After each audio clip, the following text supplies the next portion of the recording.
Hello guys, మీరు ఎలా ఉన్నారు? నేను చెప్పబోయే టాపిక్ ఈరోజు బైపాస్ రోడ్ డంప్ యార్డ్. ఆ డంప్ యార్డ్ వల్ల ఈడ బాగా మంది అనారోగ్యంలు అవుతుంది. అందుకనే మీకు ఎలా చెప్పాలంటే, ఇప్పుడు కూరగాయలైతే ఒక కాడ తీసుకొని చెత్త పారం వస్తాడు. అది ఇంకా మన హాస్పిటల్ నుంచి ఆల్ వేస్టేజ్ పంపిస్తుంటారు. కాకపోతే ఈ హాస్పిటల్లో ఒక పేషెంట్ని ట్రీట్మెంట్ చేస్తే ఆ పేషెంట్కి ఏమేమి రోగాలు ఉన్నాయో అవన్నీ వాళ్ళు గ్లౌజులు వేసుకొని ట్రీట్మెంట్ చేస్తారు. అవన్నీ ఈ డంప్ యార్డ్కి వస్తాయి. ఈ డంప్ యార్డ్ వాళ్ళు దాని మీదనే కొంతమంది చెత్త ఏరడానికి వెళ్తారు.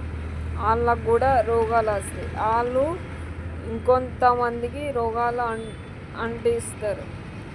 ఇది ఎట్లుందంటే, ఇప్పుడు కరోనా వచ్చింది చూడు, ఆ కరోనా లెక్కనే సేమ్ ఈ డిసీజెస్ వస్తాయి.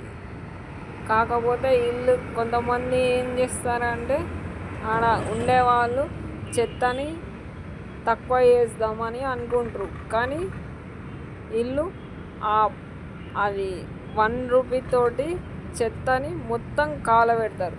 అంటే 1 రూపీ అంటే మీకు అర్థం కాలేదు.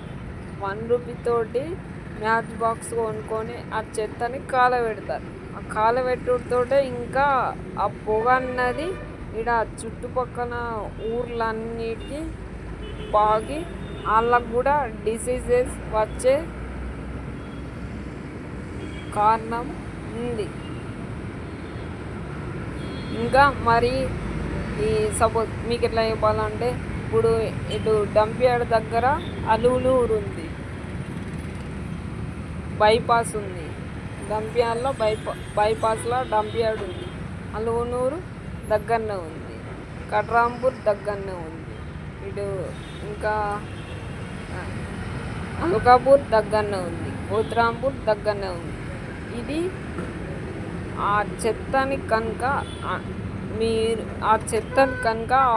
వాళ్ళు చెత్తని తక్కువ చేస్తామని అనుకుంటారు. కాకపోతే ఆ చెత్త అంటుకున్న తర్వాత ఆడ స్మోక్ వచ్చేది, అంటే పొగ వచ్చేది ఈ చుట్టుపక్కల ఊర్లన్నిటినీ, అంటే వాళ్ళకు కూడా డిసీజెస్ వస్తాయి.